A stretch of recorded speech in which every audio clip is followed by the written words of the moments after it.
Hello aspirants, कैसे हो सब? बढ़िया।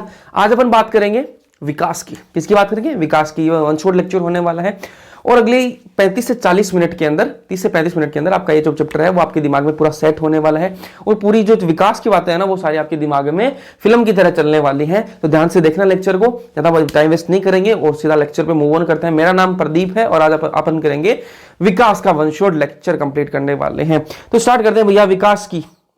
ठीक है, तो इसके अंदर सबसे पहले क्या है? Big bang theory. Big bang theory क्या है? ये बिग बैंग थ्योरी नाम से लग रहा है बिग बैंग मतलब बहुत बड़ा विस्फोट हुआ। ठीक है, महाविस्फोट हुआ। ठीक है, पहले क्या हुआ? महाविस्फोट हुआ और उस महाविस्फोट के कारण क्या हुआ?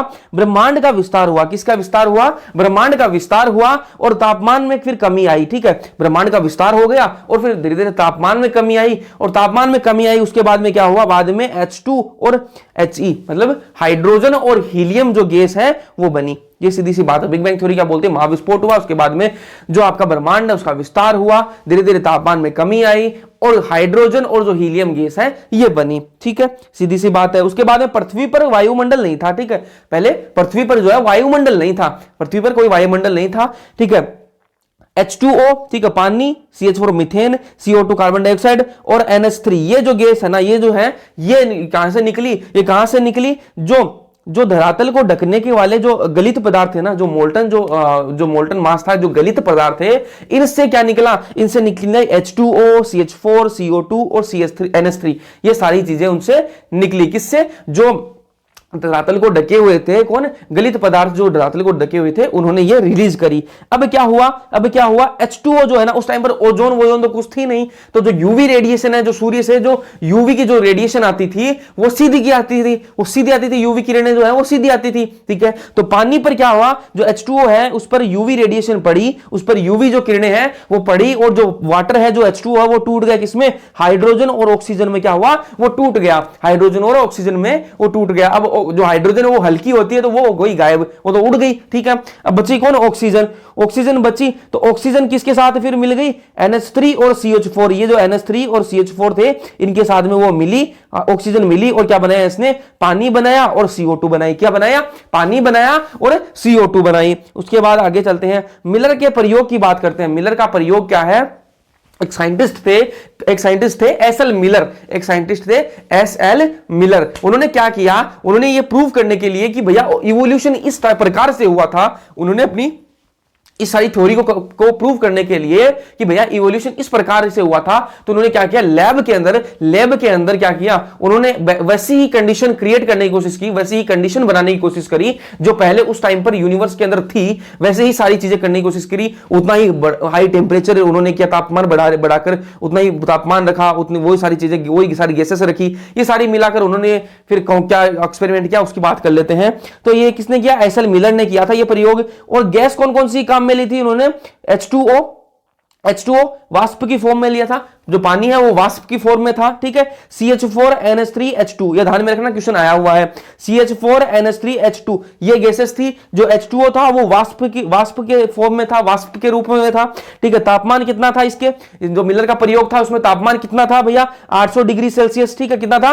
800 डिग्री सेल्सियस। परिणाम क्या? इसका जो परिणाम है, जो रिजल्ट है वो क्या निकला? इससे जो एक्सपेरिमेंट हुआ था इससे रिजल्ट क्या निकला भैया? रिजल्ट निकला क्या? अमाइनो एसिड बन गई थी। क्या बन गई थी? अमाइनो एसिड बन गई थी। सुगर बन गई थी। ठीक है, नाइट्रोजन जो क्षारक है वो बन गए थे, मतलब नाइट्रोजन बेस जो है वो बन गए थे। वर्णक बन गए थे, मतलब पिगमेंट बन गए थे। और वसा बन गई थी, मतलब फेट बन गया था। तो ये सारी चीजें मिलर के जो प्रयोग किया उससे ये सारी चीजें बन गई थी। फिर आगे चलते हैं जी, बात करें विकास के लिए जो गुणात्मक जो समर्थन है उसकी बात कर लेते हैं। विकास के लिए गुणात्मक समर्थन इसकी जो बात है वो किसने करी? अर्नस्ट हैकेल ने। एक साइंटिस्ट है अर्नस्ट हैकेल साहब ने। उन्होंने क्या बोला? उन्होंने एक नई बात बोली कि भैया जितने भी केशरुकी जीव है ना, जितने भी ये केशरुकी जीव है, इंग्लिश में बोलते हैं वर्टिब्रेट। क्या बोलते हैं इंग्लिश में? वर्टिब्रेट। तो जितने भी ये केशरुकी जीव है ना वो अपने जो भ्रूण है, जब ये भ्रूण रहते हैं ना उस टाइम पर सारे कुछ ना कुछ समानता दिखाते हैं। ठीक है, जितने भी ये केशरुकी जीव है ना, जब ये उनकी अपनी भ्रूण अवस्था के अंदर ये कुछ ना कुछ समानता दिखाते हैं, सभी के सभी कुछ ना कुछ समानता दिखाते हैं। ठीक है, ये बात किसने बोली? अर्नस्ट हैकेल भाई साहब ने बोली। लेकिन फिर एक और साइंटिस्ट आए Karl Ernst von Baer. Karl Ernst von Baer, ये साइंटिस्ट आए, इन्होंने बोला कि भैया तू अर्न्स्ट हैकेल तू भैया बकवास बात कर रहा है, ऐसा कुछ नहीं होता। इन्होंने क्या बोला, इस सारी बात को क्या किया, डिसअप्रूव कर दिया। क्या कर दिया, डिसअप्रूव कर दिया। किसने, कार्ल अर्न्स्ट वॉन बेयर ने इस बातों को क्या कर दिया, डिसअप्रूव कर दिया कि भैया कोई समानता वो नहीं दिखाते हैं, ठीक है, ऐसा इन्होंने बोल दिया। फिर आगे चलते हैं, अब बात करते हैं समजात अंग, समजात अंग और समरूप अंग, अनुरूपता भी बोलते हैं इसको, ठीक है, समजात अंग और समरूप अंग, इंग्लिश में होमोलोगस ऑर्गन और एनालोगस ऑर्गन्स की बात कर लेते हैं। देखो तो समजात अंग होते हैं ना, वो कैसे होते हैं, सम्मान मूल के होते हैं, ठीक है, कैसे होते हैं, सम्मान मूल के होते हैं। इनका जो मूल होता है ना वो एक ही होता है, इनका जो मूल है वो एक ही होता है, लेकिन इनका कार्य जो है ना वो अलग होता है, ठीक है। इनका जो समजात अंग होते हैं वो क्या होते हैं, इनका भैया मूल तो एक ही होगा, इनका जो ओरिजिन है, इनका जो मूल है वो तो एक ही होगा, लेकिन इनका जो कार्य है, इनका जो फंक्शन है ना वो अलग होगा, ठीक है, ये बात क्लियर है। इनका फंक्शन क्या होगा, अलग होगा, इनका कार्य क्या है वो अलग होगा। अनुरूपता या फिर समरूप अंग की बात करें, इंग्लिश में एनालोगस ऑर्गन की बात करें, तो भैया इनका मूल अलग होगा, यहां पर इनका मूल अलग होगा, लेकिन इनका जो कार्य है ना वो सम्मान होगा। यहां पर समजात अंग के अंदर इनका सम्मान मूल था, लेकिन कार्य अलग था, यहां पर इनका मूल अलग है तो इनका कार्य सम्मान है। बात क्लियर है। अब इनके कुछ उदाहरण दे रखे हैं एनसीईआरटी के अंदर, वो देख लो भैया। समजात अंग का उदाहरण एक तो दे रखा, वेल, चीता, चमगादड़, मानव की जो अग्रपाद है ना, ठीक है, जो हाथों की जो अस्थियां हैं, जो अग्रपाद है उसकी जो अस्थियां हैं वो समानता है, उनमें क्या है, समानता है। एक तो ये एग्जांपल है, ठीक है, किसका, समजात अंग का। एक एग्जांपल क्या देखा, बोगनविलिया और जो कुकुरबिटा है, बोगनविलिया और जो कुकुरबिटा। बोगनविलिया अगर आप नहीं जानते तो आपके गूगल पर क्या करना, बोगनविलिया सर्च करना, और आपने सबने देखा हुआ है, ठीक है, सबने देखा हुआ है बोगनविलिया, ठीक है। आप बोलोगे यार ये बोगनविलिया होता है क्या ना, तो बोगनविलिया सर्च करके देखना क्या होता है ना। तो बोगनवेलिया और जो कुकुरबिटा है ना, इनके इनके जो कांटे होते हैं और जो इनके टेंड्रिल होते हैं, टेंड्रिल को हिंदी में क्या बोलते हैं, परतानु, ठीक है। इनके जो कांटे मतलब कांटे और परतान जो है वो क्या होते हैं, सेम होते हैं, ठीक है, सिमिलर होते हैं, इनमें समानता होती है, ठीक है। केशरुकीय के अंदर की जो हृदय और जो मस्तिष्क है ना, ठीक है, जो केशरुकीय जीव हैं इनके अंदर मस्तिष्क और इनका जो हृदय है वो क्या होगा, समजात अंग का क्या होगा, एक उदाहरण होगा। अब बात करें इनकी एनालोगस ऑर्गन्स की बात करें तो इनका अलग मूल है और कार्य समान है, तो इसके जो उदाहरण है वो क्या क्या दे रखे हैं एनसीईआरटी के अंदर। पक्षी और जो तितलियों के जो पंख है ना, पक्षी और जो तितलियों के पंख है वो क्या है, उनका मूल तो अलग है लेकिन कार्य तो उड़ने का ही है दोनों का, ठीक है। फिर बात करें ऑक्टोपस तथा जो स्तनधारी हैं और जो ऑक्टोपस है उसकी जो आंखें हैं वो है किसका एग्जांपल है, अनुरूपता का एग्जांपल है। पेंगुइन और जो डॉल्फिन के जो फ्लिपर है ना वो भी इसके एग्जांपल है। फिर आगे चलते हैं जी। औद्योगिकरण से पहले और औद्योगिकरण के बाद में ये क्या हुआ, औद्योगिकरण जब हुआ था ना उसके पहले क्या कंडीशन थी और औद्योगिकरण के बाद में क्या कंडीशन थी। औद्योगिकरण से क्या हुआ, उद्योग बने, और उद्योग से क्या निकला, प्रदूषण निकला, प्रदूषण से क्या हुआ, धुआं निकला, और धुआं से क्या हुआ, सब कुछ जो मौसम है वो खराब हुआ। उससे मैं बताता हूं आपको क्या हुआ। देखो औद्योगिकरण से पहले क्या था, 1850 की बात कर रहे हैं अपन, क्या बात कर रहे हैं, 1850 की बात कर रहे हैं। उस टाइम पर क्या था, जो श्वेत पंख वाले जो स्लभ थे ना, जो श्वेत पंख वाले जो स्लभ थे वो ज्यादा थे, और जो काले पंख वाले जो स्लभ थे वो कम थे, ठीक है। जो श्वेत पंख वाले स्लभ थे वो ज्यादा थे, और जो काले पंख वाले जो स्लभ थे वो कम थे। क्यों थे भैया, ऐसा क्या था, ऐसा क्या कारण था, क्योंकि भैया उद्योग नहीं थे उस टाइम पर, उद्योग नहीं थे तो क्या हुआ, वहां पर प्रदूषण नहीं था, तो प्रदूषण नहीं था तो जो पेड़ थे और उनकी जो छाल थी वो कैसी थी, सफेद थी, उनमें कालापन नहीं था। तो जो सफेद वाले जो स्लभ थे वो क्या थे, उन जो सफेद छाल के अंदर छुप जाते थे, ठीक है। वो जो शिकारी आता था, जो इनका जो खाने वाला जो शिकारी आता था, जो प्रीडेटर आता था, उसको वो दिखते नहीं थे, तो जो काले वाले हैं ये आराम से दिख जाते थे उसको, तो इनको वो खा जाता था, और ये वाले जो सफेद वाले हैं ये बच जाते थे।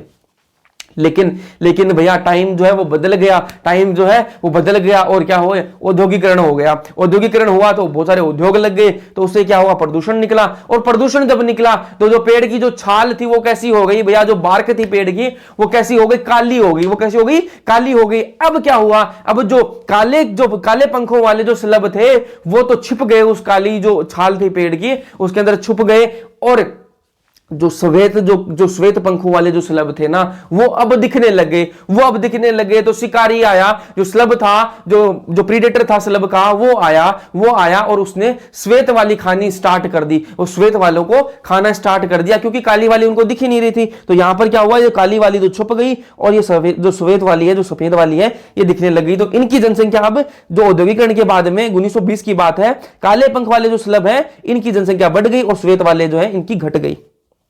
फिर आगे चलते हैं, बात करते हैं फिर किसकी, इवोल्यूशन बाय एंथ्रोपोजेनिक एक्शन, मतलब जो मानव के द्वारा जो क्रियाएं करी जाती हैं उससे कैसे विकास हुआ उसकी बात कर लेते हैं। ठीक है, तो कैसे हुआ भैया, आपने क्या डाली, शाकनाशक डाले और कीटनाशक डाले। खेत है, मान लो खेत है, कोई जगह है, उसके अंदर आपने शाकनाशक डाले और आपने कीटनाशक डाले। ठीक है, और बहुत अत्यधिक मात्रा में वो डाल दिए। तो क्या होगा भैया, क्या होगा टाइम के साथ, क्या होगा, आपने अत्यधिक मात्रा में डाले तो कुछ कीट ऐसे होंगे जो क्या कर लेंगे, इससे क्या हो जाएंगे, वो क्या हो जाएंगे, उनके अंदर क्षमता आ जाएगी, इसके अंदर रेजिस्टेंस आ जाएगा। ठीक है, उनके अंदर क्या आ जाएगा, रेजिस्टेंस आ जाएगा, के अंदर क्षमता आ जाएगी कि वो या उसके बाद आप कीटनाशक डालो, कुछ भी डाल दो, वो अब मरेंगे नहीं। ठीक है, उनके अंदर क्या आ जाएगी, ये क्षमता आ जाएगी। ठीक है, तो ये किसका एग्जांपल है, इवोल्यूशन का, विकास का एग्जांपल है कि वो कम समय में वो विकास कर गए। ठीक है, बाकी तो मर जाएंगे, कुछ तो मर जाएंगे, लेकिन कुछ ऐसी किस्म होंगी उनमें जो बच जाएंगी, उन पर जो आपके कीटनाशक है वो असर नहीं करता। ठीक है, तो जो प्रतिरोध आ जाएगा उनके अंदर क्या आ जाएगा, प्रतिरोध आ जाएगा।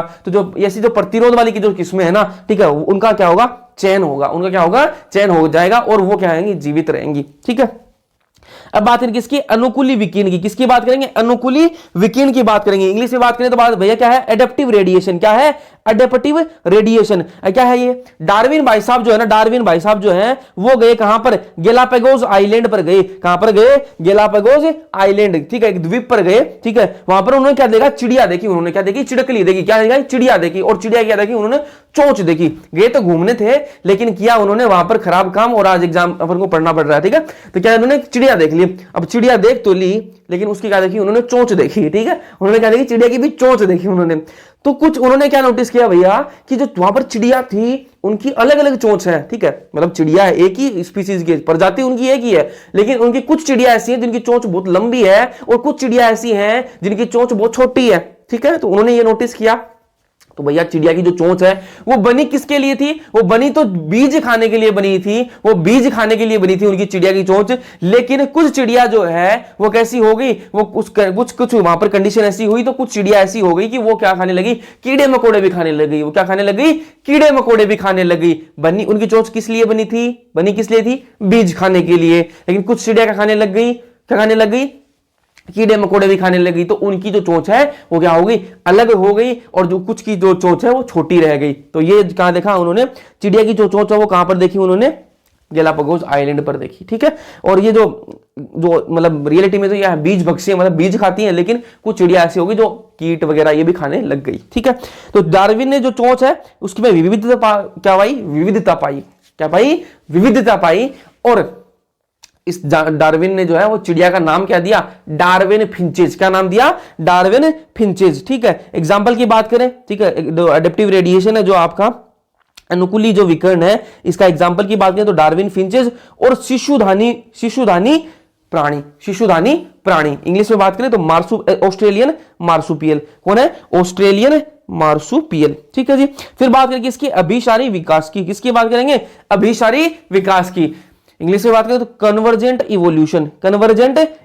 अबे भाई कन्वर्जेंट इवोल्यूशन क्या होता है, ये क्या होता है, अभिसारी विकास है, ये क्या होता है, एक से अधिक अगर अनुकूली विकिरण का अलग अलग भौगोलिक, देखो सीधी सी बात बताऊं, एक से ज्यादा अगर आपका अनुकूली विकिरण हो जाएगा ना, एक से अधिक अनुकूली विकिरण एक अलग थलग भौगोलिक क्षेत्र में प्रकट होते हैं। ठीक है, एक अलग थलग पड़ा है, ठीक है, एक अलग थलग भौगोलिक क्षेत्र पड़ा है, और उसके अंदर एक से ज्यादा क्या हो जाए, अनुकूली विकिरण हो जाए। क्या हो जाए, अनुकूली विकिरण हो जाए, तो उसको क्या बोलते हैं, उसी को क्या कहते हैं, उसी को अभिसारी विकास कहते हैं। उसको क्या कहते हैं, अभिसारी विकास कहते हैं। इसके एग्जाम्पल की बात करें तो एग्जाम्पल क्या है भैया, शिशुधानी प्राणी और अपरा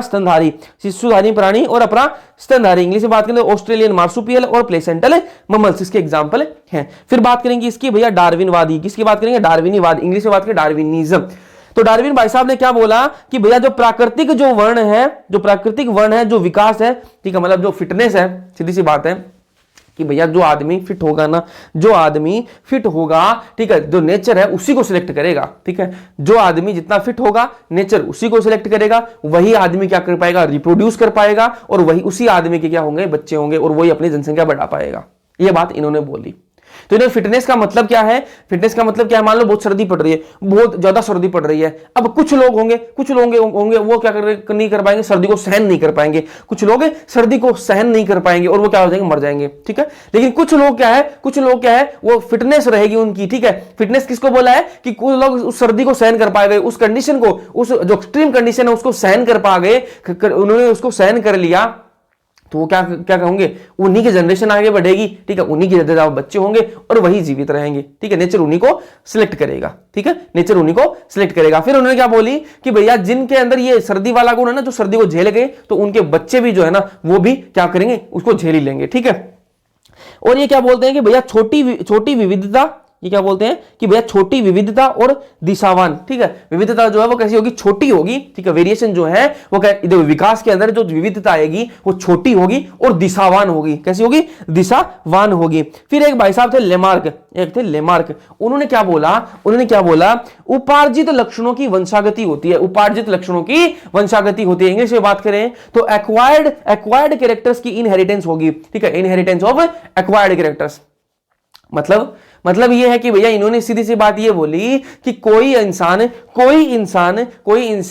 जिसको बंदूक चलानी आती है, कोई इंसान को बंदूक चलानी आती है, तो इनके मुताबिक, लेमार्क भाई साहब के मुताबिक, उसका जो बच्चा है ना वो जन्मते ही उसको पता रहेगा कि बंदूक कैसे चलानी है। और एग्जांपल दूं, कोई इंसान को बढ़िया एक्टिंग करनी आती है, तो इनके अकॉर्डिंग कि उसका जो बच्चा है ना वो भी बढ़िया एक्टिंग करेगा, उसका बच्चा है वो भी बढ़िया एक्टिंग करेगा। करता है क्या, नहीं करता ना, तो उनके जो बच्चे हैं वो बढ़िया एक्टिंग नहीं करते, ठीक है जी। और क्या एग्जांपल दूं आपको मैं, और एग्जांपल दूं, कोई सिंगर है, ठीक है, कोई सिंगर है, उसका बच्चा भी बढ़िया सिंगर होगा। ये बात किसने बोली, लेमार्क ने बोली, ऐसा इनका बोलने का मतलब था। और इन्होंने क्या बोला, अंगों के अधिक अथवा कम उपयोग का प्रभाव, ठीक है। किसी अंग को आप ज्यादा यूज कर रहे हो, किसी अंग को कम यूज कर रहे हो, तो उसका क्या प्रभाव होगा। तो इन्होंने बोला कि भैया जिस अंग को आप जितना ज्यादा काम में लोगे, जिस अंग को आप जितना ज्यादा काम में लोगे वो उतना ही विकसित होगा, वो उतना ही क्या होगा, विकसित होगा। और जिस अंग को आप जितना कम काम में लोगे वो उतना ही क्या हो जाएगा, विलुप्त होता जाएगा। ये बात किसने बोली, लेमार्क ने बोली, ठीक है। और इन्होंने क्या उदाहरण दिया, उन्हें उदाहरण दिया जिराफ का। किसका उदाहरण दिया, कि जिराफ का। भैया जिराफ की गर्दन पहले छोटी थी और उसने क्या है, पेड़ की डालियों से खाने के लिए, पेड़ की डालियों को खाने के लिए, पत्तियों को खाने के लिए उसने ऐसे अपनी गर्दन को ऊपर किया, और उससे क्या हुआ, उसकी गर्दन जो है वो बढ़ती गई, उसकी जो गर्दन है वो लंबी होती गई।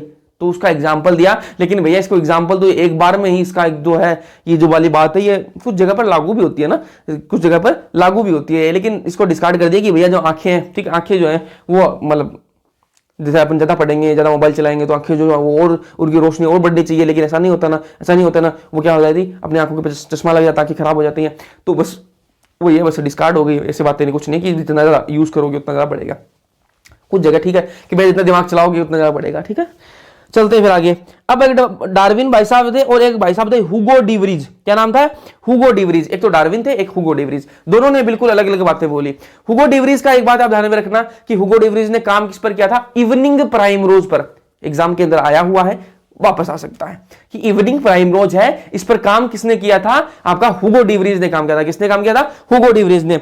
अब डार्विन जो बोल रहा था ना उसी की उल्टी बात कौन बोल रहा था, हुगो डिवरीज बोल रहा था। क्या बोल रहा था डार्विन, क्या बोल रहा था कि भैया विविधता छोटी होगी, विकास के अंदर विविधता जो आएगी वो कैसी होगी, छोटी होगी। कैसी होगी, छोटी होगी। और जो हुगो डिवरीज भाई साहब बोल रहे थे वो क्या बोल रहे थे कि भैया उत्परिवर्तन होगा, ठीक है, छोटी मोटी कुछ नहीं होगी, उत्परिवर्तन होगा, म्यूटेशन होगा। डार्विन ने बोला कि भैया ये जो है ना, ये जो विविधता होगी वो छोटी होगी और दिशावान होगी। कैसे होगी, दिशावान होगी। लेकिन जो हुगो डिवरीज है ना उसने क्या बोला कि भैया ये कैसी होंगी, यादृच्छिक होंगी और दिशाहीन होंगी, ठीक है, मतलब रैंडम होगी और दिशाहीन होगी, इनकी कोई दिशा नहीं होगी, ठीक है। फिर डार्विन बोले कि भैया ये क्रमबद्ध विकास होगा, जो विकास होगा वो क्रमबद्ध होगा, ऐसे नहीं कि मतलब कुछ भी हो रहा है, क्रमबद्ध होगा, एक सीक्वेंस से होगा सब कुछ, जो विकास है वो एक सीक्वेंस से होगा, एक क्रम से होगा।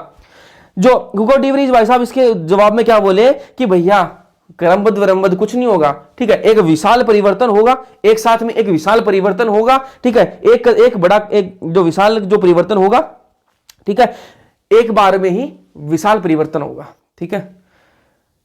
डार्विन भाई साहब क्या बोले? डार्विन भाई साहब ये बोले कि भैया जो क्रमबद्ध होगा विकास जो है वो कैसा होगा? क्रमबद्ध होगा। लेकिन ह्यूगो डिवरीज भाई साहब बोले नहीं भैया डार्विन, ऐसा कुछ नहीं होगा।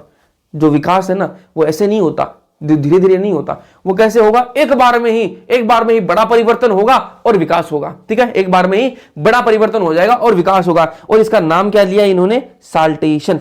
क्या होगा? साल्टेशन नाम दिया, ठीक है। बड़ा परिवर्तन होगा, बड़ा परिवर्तन का एक कदम होगा और उसको क्या नाम दिया? साल्टेशन। किसने दिया? ह्यूगो डिवरीज ने। आगे चलते हैं, बात करते हैं फिर अल्फ्रेड वेलेस और डार्विन की। इनमें कंफ्यूज मत होना। अल्फ्रेड वेलेस जो है वो कहां गए थे? मलय आर्कीपेलेगो पर, ठीक है, मलय आर्कीपेलेगो पर गए थे। और जो डार्विन है वो कहां गए थे? गैलापागोस आइलैंड पर गए थे, ठीक है जी। अब देखो आप, ठीक है, ये एक मछली थी, सिलोकेंथ फिश थी, एक मछली थी, ठीक है। वो अपन ने मान लिया था कि वो विलुप्त हो चुकी है। एक मछली थी सिलोकेंथ नाम की, अपन ने ये मान लिया था कि भैया वो विलुप्त हो चुकी है। लेकिन 1938 के अंदर 1938 के अंदर साउथ अफ्रीका के अंदर ये मछली देखी गई। अपन ने ये मान के चल रहे थे कि ये विलुप्त हो चुकी है, लेकिन 1938 के अंदर ये मछली वापस से देखने के लिए मिली।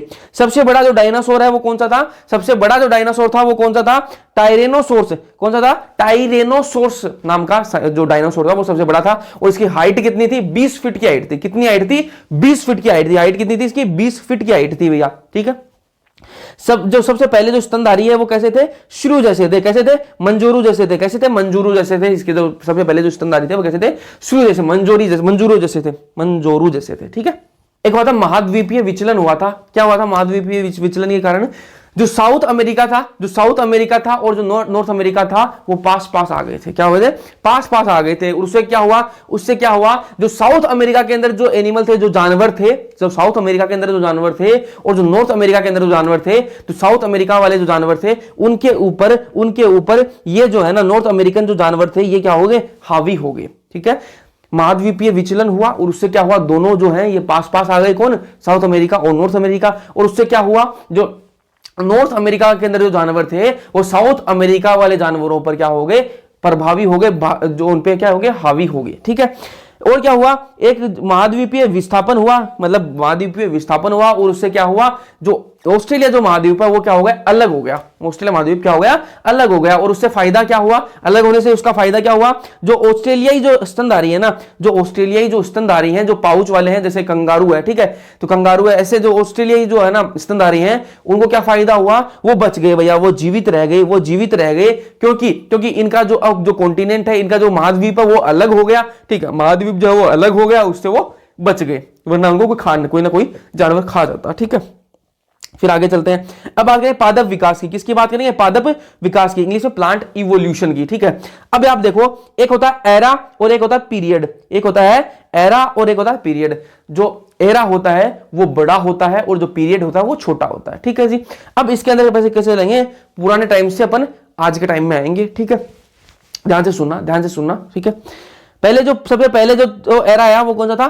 पैलोजोइक, ठीक है। सबसे पहले जो एरा आया था वो कैसा था?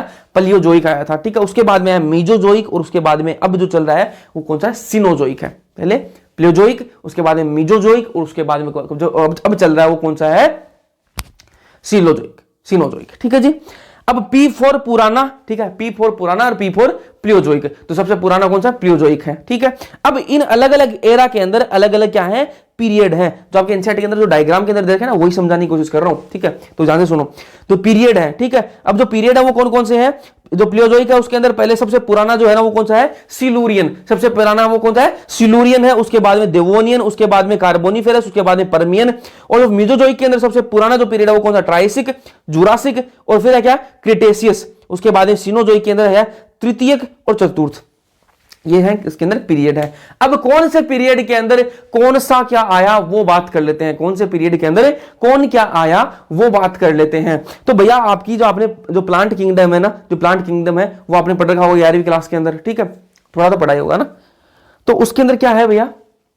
उसके अंदर क्या दे रखा है, एल्गी, सेवाल दे रखे हैं, उसके बाद ब्रायोफाइटा, टेरिडोफाइटा, जिम्नोस्पर्म, एंजियोस्पर्म, ये सारे दे रखे हैं ना। अब कौन कब आया उसकी बात कर लेते हैं। तो एल्गी जो है, सेवाल है, उनकी बातें नहीं कर रखी, मतलब वो इस पीरियड से, प्लियोजोइक जो एरा है, इससे पहले आगे होंगे, इससे पहले आगे होंगे। अपन कहां से बात करेंगे, ब्रायोफाइटा, टेरिडोफाइटा और जिम्नोस्पर्म, इनकी बात करेंगे। तो भैया ये जो प्लियोजोइक जो एरा था ना, प्लियोजोइक जो एरा था, इसके अंदर जन्म हुआ, इसके अंदर जन्म हुआ, किस किस का जन्म हुआ, ब्रायोफाइटा, टेरिडोफाइटा और जिम्नोस्पर्म, इनका क्या हुआ, जन्म हुआ। इनका क्या हुआ, जन्म हुआ, कि प्लियोजोइक एरा के अंदर, प्लियोजोइक एरा के अंदर इनका जन्म हुआ। उसके बाद में आया मीजोजोइक एरा, उसके बाद में क्या आया, मीजोजोइक एरा। तो अब इनका जन्म हो गया था, इनका जन्म हो गया था। अब क्या हुआ, अब क्या हुआ, मीजोजोइक एरा जब आया ना, तब एक तरफा राज हुआ। किसका एक तरफा राज हुआ, इन तीनों का क्या हुआ, एक तरफा राज हुआ। ये चारों तरफ फैल गए थे, चारों तरफ फैल गए थे। मतलब आपको जहां भी देखोगे आपको उस टाइम पर यही दिखते थे, क्या दिखते थे, ब्रायोफाइटा, टेरिडोफाइटा और जिम्नोस्पर्म, ये तीन चीजें दिखती थी, ठीक है।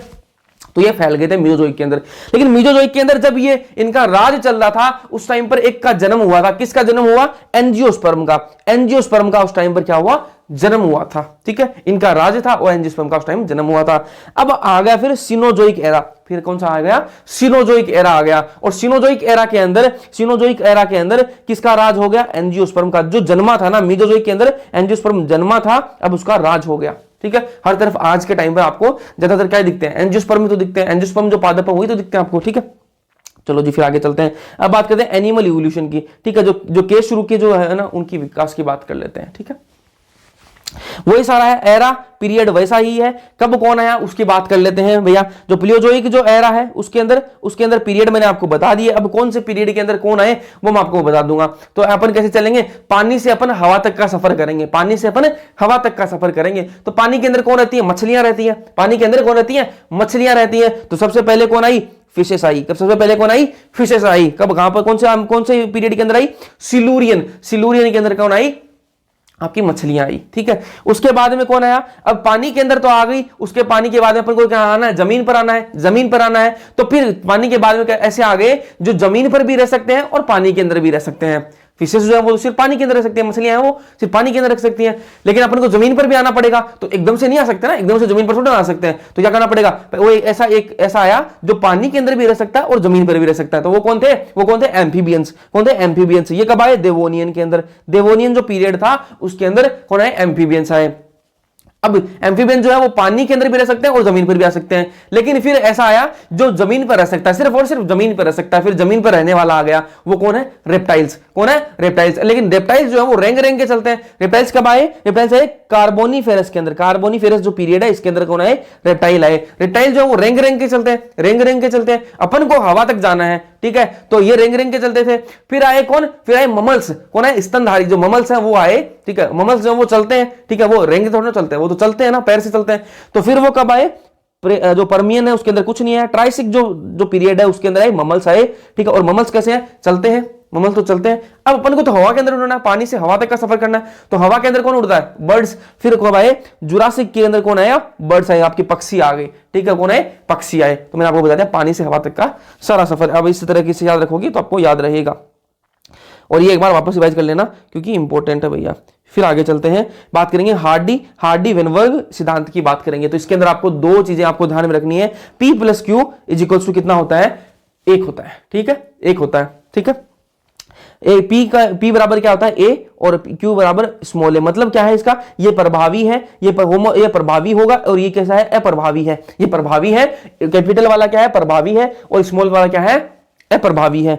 P² + Q² + 2PQ = क्या आएगा, 1 आएगा। आंसर क्या आएगा, 1 ही आएगा, ये ध्यान में रखना आप, ठीक है। आंसर क्या आएगा, 1 ही आएगा। तो P² क्या है, P² क्या है, होमोजाइगस अलील है, होमोजाइगस अलील है, ठीक है। और ये कौन सा प्रभावी वाला है, होमोजाइगस अलील प्रभावी वाला है, ठीक है। Q² क्या है, ठीक है, स्मॉल AA है, ठीक है। तो ये क्या है, होमोजाइगस रिसेसिव अलील है, मतलब अप्रभावी वाला है, अप्रभावी वाला होमोजाइगस अलील है। तो 2PQ क्या है, 2PQ क्या है, हेटेरोजाइगस अलील है। क्या है, हेटेरोजाइगस अलील है, ठीक है। अब इसको प्रभावित करने वाले कौन कौन से कारक हैं, जो हार्डी विनबर्ग का जो सिद्धांत था उसको प्रभावित करने वाले कौन कौन से कारक हैं, वो है भैया आनुवांशिक अपवाह है। आनुवांशिक अपवाह है मतलब इंग्लिश में क्या बोलते हैं, जेनेटिक ड्रिफ्ट बोलते हैं। जीन प्रवाह है, जीन का प्रवाह हो जाए, तो इंग्लिश में क्या बोलते हैं इसको, जीन माइग्रेशन बोलते हैं। उत्परिवर्तन, म्यूटेशन हो जाए, उत्परिवर्तन हो जाए, तो ये भी क्या है, इसको जो विनबर्ग का जो सिद्धांत था उसको क्या करता है, प्रभावित करता है। ठीक है, फिर बात करें प्राकृतिक वर्ण की, तो नेचुरल जो सिलेक्शन है, प्राकृतिक जो वर्ण है, ये भी क्या करता है, इसको प्रभावित करता है। आनुवांशिक जो पुनर्योग है, मतलब जेनेटिक जो रिकॉम्बिनेशन है, ये भी क्या करता है, इसको प्रभावित करता है जी। फिर आपकी जो एनसीईआरटी है उसके अंदर ये तीन क्या दे रखे हैं, ये तीन क्या दे रखे हैं, ग्राफ दे रखे हैं। मतलब क्या है इसका भैया, ये पहला क्या है, स्थायी कारक। क्या है स्थायी कारक, इंग्लिश में स्टेबलाइजिंग। ठीक है, स्टेबलाइजिंग मतलब कुछ भी चेंजेज होंगे, कुछ भी बदलाव आएंगे तो वो एक रेंज के अंदर आएंगे, कुछ भी बदलाव आएंगे तो एक सीमा के अंदर ही आएंगे। ठीक है, ऐसा नहीं बहुत ज्यादा बदलाव आ गए, बहुत कम हो गए, ऐसा नहीं होगा। एक रेंज होगी, एक रेंज होगी, उसी के अंदर सारा काम होगा। जो दिशात्मक होंगे इंग्लिश में डायरेक्शनल की बात करें तो इसके अंदर क्या होगा, एक दिशा के अंदर, मतलब एक जो चीज है वो बढ़ती जाएगी और दूसरी चीज है वो कम होती जाएगी। एक चीज बढ़ती जाएगी और दूसरी चीज कम होती जाएगी। और फिर क्या है, विदारक। ठीक है, इसके अंदर क्या होगा, डिसरप्टिव। इंग्लिश क्या बोलता है, डिसरप्टिव। इसके अंदर क्या होगा, एक चीज बढ़ती जाएगी, दूसरी चीज भी बढ़ती जाएगी, लेकिन बीच में कोई नहीं रहेगा। ठीक है, एक बहुत ज्यादा होगी, दूसरी बहुत ज्यादा होगी, लेकिन बीच में कोई नहीं रहेगा। ठीक है, मध्यम स्थिति वाले कोई नहीं रहेंगे, दोनों बढ़ गए, बीच में मध्यम स्थिति वाले कोई नहीं रहेंगे। आपको उदाहरण दूंगा तो आपको ज्यादा समझ में आएगा।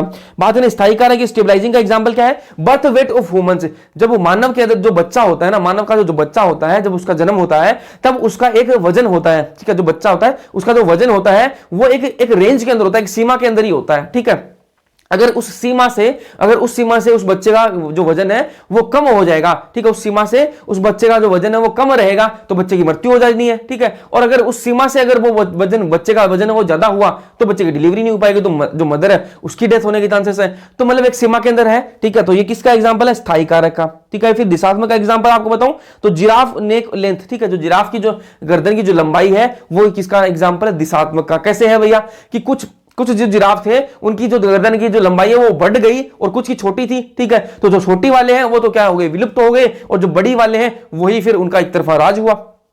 ठीक है, तो एक किसका है, एक जो चीज है वो तो बढ़ गई और दूसरी जो जनसंख्या थी जिसकी जो गर्दन है वो छोटी रह गई थी वो विलुप्त हो गई। तो यहां पर एक जो बढ़ गई, इसलिए इसका क्या है, दिशात्मक है। अब हम बात करें डिसरप्टिव की, तो डिसरप्टिव का एग्जांपल क्या है, डार्विन फिंचेस। क्या है, डार्विन फिंचेस। मैंने आपको बताया कि डार्विन क्या जो डार्विन फिंचेस थी, जहां पर जो आइलैंड पर जिस द्वीप पर जो डार्विन गया था वहां पर उसने जो चिड़िया देखी थी, तो उसमें से कुछ जो चिड़िया थी उनकी जो चोंच थी वो क्या थी, बहुत बड़ी थी और कुछ की बहुत छोटी थी, कुछ की बहुत बड़ी थी और कुछ की बहुत छोटी थी। ऐसा बीच वाली जो है ना, जिनकी मतलब मीडियम साइज की जो चोंच वाली कोई नहीं थी, उनमें जो चिड़िया थी कुछ की चोंच बहुत बड़ी थी, कुछ की बहुत छोटी थी, कुछ मतलब जो मध्यम जो चोंच वाली थी, मतलब जो मीडियम जो चोंच वाली थी, मीडियम साइज की चोंच वाली थी, कोई नहीं थी। ठीक है, फिर आगे चलते हैं, बात करेंगे इसकी संस्थापक प्रवाह की। किसकी बात करेंगे, संस्थापक प्रवाह। इंग्लिश में बात करेंगे फाउंडर इफेक्ट बोलते हैं इसको। कोई पॉपुलेशन है और वो माइग्रेट कर गई। ठीक है, माइग्रेट कर गई, माइग्रेशन हो गया उसके अंदर, तो क्या होगा, जो अलील की जो आवृत्ति है ना, जो अलील की जो आवृत्ति है, जो अलील की फ्रीक्वेंसी है, जो अलील की आवृत्ति है वो भिन्न हो जाएगी। वो क्या हो जाएगी, भिन्न हो जाएगी। अब जब अलील की आवृत्ति भिन्न हो गई तो क्या होगा, नूतन प्रजाति होगी, मतलब नई प्रजाति है वो बन जाएगी, नई स्पीशीज बन जाएगी। तो ये क्या होता है, आपका संस्थापक प्रवाह है। उसके बाद आगे बात करेंगे, ये आपके कुछ साइंटिस्ट दे रखे हैं एनसीईआरटी के अंदर, उन सबको मैं एक जगह पर उठा के ले आया हूं, ये छुप के बैठे थे पैराग्राफ के अंदर, उन सबको मैं एक जगह लेके आ गया हूं। विकास का आधुनिक सिद्धांत किसने दिया भैया, ओपेरिन और हाल्डेन ने। ओपेरिन और हाल्डेन ने विकास का आधुनिक सिद्धांत दिया। इंग्लिश में बात करें modern theory of evolution. Hot dilute soup की बात किसने करी, हाल्डेन भाई साहब ने। क्या किसकी बात करी, हॉट डाइल्यूट सूप की बात करी। स्वतः जनन की किसने बात करी, स्पॉन्टेनियस जनरेशन की किसकी बात करी, लुईस पास्चर ने। बायोजेनेटिक लॉ किसने दिया, अर्नस्ट हैकेल ने दिया। ठीक है, उत्परिवर्तन का सिद्धांत किसने दिया, हुगो डी व्रीज ने। उत्परिवर्तन का सिद्धांत किसने दिया, हुगो डी व्रीज ने दिया। जनसंख्या पर सिद्धांत किसने दिया, थॉमस माल्थस ने दिया। ठीक है, भूविज्ञान पर सिद्धांत किसने दिया, चार्ल्स लायल ने दिया। ठीक है, नेचुरल सिलेक्शन पर किसने दिया, डार्विन। ये तो आपको सबको पता है। उपार्जित लक्षणों की जो वंशागति उसकी बात किसने करी, लेमार्क ने। लेमार्क तो बोला था ना कि भैया कि जिसका बेटा एक्टर होगा उसकी बेटी भी एक्टर होगी, उसका बेटा भी एक्टर होगा। चलो जी, फिर बात करते हैं ब्रह्मांड की आयु। ये आयु दे रखी है कुछ, वो आप ध्यान से सुनना भैया। ब्रह्मांड की जो आयु है वो कितनी है, 20 बिलियन ईयर्स। ठीक है, 20 बिलियन ईयर्स। बिलियन आप सब जानते हो, यूट्यूब का जमाना है, मिलियन बिलियन तो आप सब जानते हो। ठीक है, तो जो ब्रह्मांड की आयु कितनी है, 20 बिलियन ईयर्स। पृथ्वी की जो पृथ्वी है उसकी आयु कितनी है, 4.5 बिलियन। ठीक है, 4.5 बिलियन ईयर्स। जो नॉन सेलुलर फॉर्म है, जो गैर कोशिका जो रूप आई थी सबसे पहले, वो कब आई थी, त्रिबाया। बाया का मतलब क्या है, BYA का मतलब क्या है, बिलियन ईयर्स अगो, मतलब 3 बिलियन ईयर पहले, 3 बिलियन ईयर पहले आया था। ठीक है, first cellular form of life कब आई थी? 2000 माया, 2000 माया पहले। माया का मतलब क्या है? मिलियन ईयर, ठीक है। माया का बिलियन ईयर और माया का मिलियन ईयर्स अगो, अगो का मतलब पहले, ठीक है। तो 2000 साल पहले आया था, ठीक है। फिर क्या है? अक्षरूकी प्राणी कब आए? मतलब इनवर्टिब्रेट जो है वो कब आए? अक्षरूकी जो प्राणी है वो कब आए? 500 माया। कब आई? 500 माया। जोलेस फिश है, बिना जबड़े वाली जो फिश है, जो मछलियां हैं वो कब आई? अनाथा जो फिश है वो कब आई? वो कब आई? 350 माया। जो समुद्री जो सिवार है, जो समुद्री सिवार है वो कब आए? सीविड्स बोलते हैं, वो कब आए? 320 माया। फिश लाइक जो रेप्टाइल है, ठीक है, फिश लाइक जो रेप्टाइल है, मछली जैसे दिखते थे लेकिन वो रेप्टाइल है, रेंग रेंग के चलते हैं, मछली जैसे दिखते थे, वो कब आए? 200 माया, ठीक है। डायनासोर जो है वो गायब कब हुए? डायनासोर जो है वो एकदम से गायब कब हुए? 65 माया। ड्रायोपिथेकस और रामापिथेकस कब आए? ड्रायोपिथेकस और रामापिथेकस कब आए? 15 माया, ठीक है। ऑस्ट्रेलोपिथेकस कब आए? 2 माया। होमो इरेक्टस जो है ना, होमो इरेक्टस वो कब आए? 1.5 माया, ठीक है, 1.5 माया। निएंडरथल मैन है ना, निएंडरथल मैन वो कब आया? 1 लाख साल से 40,000 साल पहले आया था। 1 लाख साल से 40,000 साल पहले कौन था? निएंडरथल मैन था। उसके बाद आगे बात करते हैं, ये अपने ह्यूमन एंसेस्टर्स हैं, ठीक है, मानव के जो है पूर्वज हैं। इधर इस साइड में जो लिखा गया वो मानव के पूर्वज हैं, और इस साइड में क्या है? उनकी दिमाग की जो कैपेसिटी थी उसकी बात कर लेते हैं, ठीक है। और उनकी जो एक दो इंपॉर्टेंट बातें होंगी वो भी कर लेंगे। ऑस्ट्रेलोपिथेकस सबसे पहले आए। सबसे पहले कौन आए? ऑस्ट्रेलोपिथेकस। अब जो ऑस्ट्रेलोपिथेकस मतलब आए तो ड्रायोपिथेकस और रामापिथेकस भी थे, लेकिन उनकी जो दो दिमाग की जो कैपेसिटी है वो अपन को नहीं बता रखी। ऑस्ट्रेलोपिथेकस से अपन स्टार्ट करेंगे। ऑस्ट्रेलोपिथेकस की कितनी है? 500 सीसी। कितनी है? लगभग 500 सीसी इसकी दिमाग की कैपेसिटी थी। और इसकी खास बात क्या है? ये पत्थर के जो हथियार थे ना, पत्थर के जो हथियार थे उनसे शिकार करते थे। जो ऑस्ट्रेलोपिथेकस है वो क्या करते थे? जो पत्थर के हथियार बनाए उन्होंने, और क्या कहते हैं, शिकार करते थे उसके। लेकिन शिकार करते थे, खाते ये फ्रूट थे, खाते ये फल थे, लेकिन शिकार करने का इनका शौक था एक, ठीक है। होमो हेबिलिस आए। फिर होमो हेबिलिस का कितना था? 650 से 800 सीसी की दिमाग की कैपेसिटी थी। और ये क्या करते थे? ये भी फल खाते थे। ये भी क्या खाते थे? फल ही खाते थे। फिर आए होमो इरेक्टस। क्या आए थे? होमो इरेक्टस। इनकी 900 सीसी इनकी क्या थी? दिमाग की कैपेसिटी थी। और ये भैया मांस खाते थे, ठीक है। होमो इरेक्टस जो थे ना वो मांस खाते थे। फिर आए भैया आपका जावा एपमैन, इसकी 800 से 1000 सीसी। फिर आया पैकिंग मैन, जिसकी 850 से 1100 सीसी। फिर आया हेल्डरबर्ग मैन, इसकी थी 1300 सीसी। फिर आया निएंडरथल मैन, इसकी कितनी थी? 1400 सीसी। कितनी थी? 1400 सीसी। अब निएंडरथल मैन के बारे में एनसीईआरटी में कोई इंपॉर्टेंट बात लिख रखी है, वो क्या है? वो क्या है कि भैया ये शरीर की रक्षा के लिए खालों का इस्तेमाल करते थे, ठीक है। ये शरीर की खुद की शरीर की रक्षा के लिए खाल पहनते थे, ठीक है, खाल पहनते थे। ये कौन करता था? निएंडरथल मैन करता था। कौन करता था? Neanderthal man. और एक इंपॉर्टेंट बात है भैया कि ये अपने मृतकों को जमीन में गाड़ते थे, ठीक है। अब इनके कोई लोग मर गए, ठीक है, परिवार के लोग इनके कोई मर जाते थे तो ये क्या करते थे? जमीन में गाड़ देते। इनसे पहले जो थे वो ऐसे फेंक देते थे, उनको कोई मतलब नहीं था ना। लेकिन जो निएंडरथल मैन था वो थोड़ा समझदार हो गया था, क्योंकि ये 40,000 से 1 लाख साल पहले की बात ही बता रहा हूं मैं आपको। तो ये लोग थोड़ा समझदार हो गए थे, तो इन्होंने क्या किया? गाड़ना स्टार्ट कर दिया था। अपने जो मर गए थे उन लोगों को गाड़ना शुरू कर दिया था, और ये खाल पहनते थे, ठीक है, अपने जो बॉडी को प्रोटेक्ट करने के लिए, ठीक है। फिर आया क्रो-मैग्नन मैन, ठीक है। ये क्रो-मैग्नन कब आया? ये मतलब ये जो आया, इसकी जो दिमाग की कैपेसिटी थी वो कितनी थी? 1600 सीसी। कितनी थी? 1650 सीसी, ठीक है। फिर आया होमोसेपियंस, जो आज है वो होमोसेपियंस, उसकी कितनी है? 1400 सीसी दिमाग की कैपेसिटी है। तो ये आपका चैप्टर हो गया है कंप्लीट, ठीक है। ये चैप्टर आपका हो गया कंप्लीट। तो मैंने पूरी कोशिश की समझाने की, और ये जो नोट्स हैं ये आपको टेलीग्राम चैनल पर मिल जाएंगे। तो डिस्क्रिप्शन में जो टेलीग्राम चैनल का लिंक डाल रखा है उसको जरूर से ज्वाइन कर लो यार, ठीक है। कुछ नहीं जा रहा आपका, कुछ नहीं जा रहा, ये नोट्स मिलते रहेंगे। और अब इस चैप्टर को इस नोट से आप करोगे ना तो 10 मिनट नहीं लगेगा आपको रिवाइज करने में। तो एग्जाम से पहले आपको बहुत फायदा होने वाला है इस चीज से, ठीक है। तो मैंने पूरी कोशिश की आपको समझाने की, जो कॉम्प्लिकेटेड चीज थी उनको भी आसान करने की कोशिश की है। जो वो डायग्राम वाले जो थे ना, जो कब कौन सी एज, कब कौन से एरा के अंदर, पीरियड के अंदर आया, वो वापस देखना एक बार, अगर नहीं समझ में आया तो। और जैसा भी आपको लगे, फीडबैक जो भी आपको लगे वो कमेंट सेक्शन में कमेंट करके जरूर बताना। अच्छा लगा, बुरा लगा, जो भी आपको बताना वो बता देना। और अपने दोस्तों के साथ में यार शेयर जरूर से करो, जो भी आपके हिंदी मीडियम के दोस्त हैं उनके साथ में वीडियो शेयर करो। और मिलते हैं नेक्स्ट लेक्चर के अंदर, तब तक के लिए पढ़ते रहो। वीडियो अगर पसंद है तो लाइक कर देना, चैनल को सब्सक्राइब करना। Thank you so much.